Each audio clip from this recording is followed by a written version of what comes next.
呢是来自于香港普天公司的一名员工。那么去年年底的时候，我们公司通过这个巴基斯坦的 Asian Food Tycoon 这家公司呢，订了4柜的牛百叶。他们呢，我们交了预付款之后，他们也确实发货了，然后给了我们的正规的提单。这个提单呢是由 OOCL 航运公司出具的这个提单，然后还有包括这个海关的这些手续都没有问题。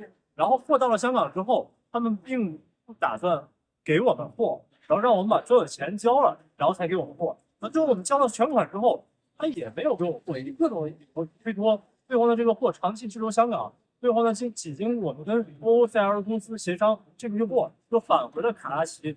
打开之后，我们才发现这里边是空的，这里边就是几吨的鸡卵，这里边这明显是一起有预谋的诈骗案。所以说我这次来卡拉奇也是为了处理这件事情。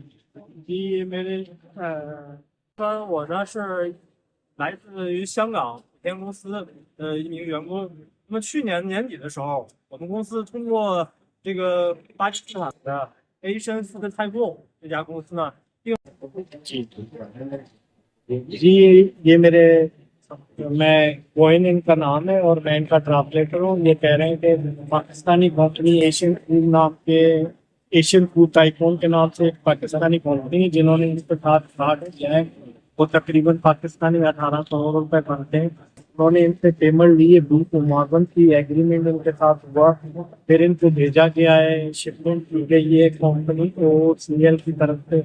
यहाँ shipment company उन्होंने भेजा है हांगकॉन्ग और हांगकॉन्ग वो 2 महीने खड़े रहे कंटेनर, वो रिलीज नहीं हुए। ना रिलीज होने की वजह ये थी कि उन्होंने जिन्होंने भेजा था ओरिजिनल डीएल इनको दिया नहीं और कॉपी दी थी। कॉपी के बिहाफ पे इन्होंने पेमेंट कर दी। ओरिजिनल ना होने की वजह से ये कंटेनर फिर वापस आ गए। फिर हमने यहाँ पे अपना वकील साहब आए थे, इनका नाम ताहिर अवान साहब है। उन्होंने कोर्ट में हमारा केस दिया तो कोर्ट से फिर जब ऑर्डर हुआ कि ये कंटेनर वापस आ गए वहाँ से, उसके बाद जब ये खोले गए वहाँ पे भी मुआवजा की बजाय वो चिकन फीड्स निकली है उसमें। और इसमें जो है इसका लॉस है वो तकरीबन पाकिस्तान के 18 करोड़ रुपए। अभी ये मुतालबा कर रहे हैं कि ये किस तरह मुमकिन हो सकता है कि शिपमेंट जिन्होंने की है कार्गो कंपनी वाले उनको भी नहीं पता चला, कस्टम वाले भेजने वालों को भी नहीं पता चला, और किस तरह ये चले गए कंटेनर फिर वापस आ गए हैं। इसका मतलब है ये सारे मिले और कुछ पेपर इन्होंने यहाँ पाकिस्तान बैंक में किए, कुछ वहाँ चाइना। ये मैटर है। को जो है हाई कोर्ट के थ्रू हमने नाजिल इंस्पेक्शन करवाया तो उसमें 28 टन के बजाय एक कंटेनर में जो है वो तकरीबन 1.25 टन या 1 टन से कुछ कम की मात्रा का उसमें मटेरियल निकला। और वो भी जो है निकला तो क्या निकला, वो चोरी के पाँव निकले। जो चीज़ें हमारी वो नहीं होते हैं मेरे फ्रेंड भी हैं। हाई कोर्ट के ऑर्डर के बाद जो है पेंडिंग है और पाकिस्तान में जो है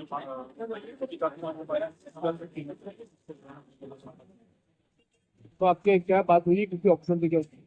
जी बिल्कुल, FIA को अप्रोच कर चुके हैं, एप्लीकेशन भी दी है, लेकिन उन्होंने इस तरह से होता है कि फाइल में रख के उसे बंद करके दबा देते हैं, बस इसी तरह से रखती है फाइल। उसके बाद तो अब क्या प्रोसेस होगा? फर्दर यही है कि ऑनरेबल हाई कोर्ट के ऑर्डर के बाद एक चीज पेंडिंग में है, लेकिन देखना यह है कि OOCL की कंपनी इतनी बड़ी की कंपनी है, जो माल भेज दिया, सवालिया निशान तो ये पैदा होता है कि उन्होंने सवाल कैसे यहाँ से माल भेज दिया। और दूसरी बात यह है कि बहुत बड़ा क्वेश्चन हमारे कस्टम पे भी रेज होता है कि कस्टम ने जो यहाँ से इनके साथ क्लियर करके भेजा है, ना उसमें 28 टन का वजन है, 1 टन से कम का वेट उसमें बताया जा रहा है, ना वो प्रोडक्ट्स हैं जो मंगवाएंगे। तो इतनी बड़ी नोयत से जो फ्रॉड किया जाएगा वो भी एक चाइनीज के साथ हमारे बहुत पुराना ताल्लुक है पाकिस्तान और चाइना का। चाइनीज तो है ना, वो सरमायाकारी करने से बहुत डरेंगे। क्या अपील करते हैं आप? बस मेरी तो अपील क्या है, इनकी चाइनीज की यही अपील है आला हुकाम से कि जो लोग हैं उनको कैसे किरदार तक पहुँचाया जाए और इनका जो रकम है या जो इनके साथ लॉज हुआ है वो वापस करवाया जाए।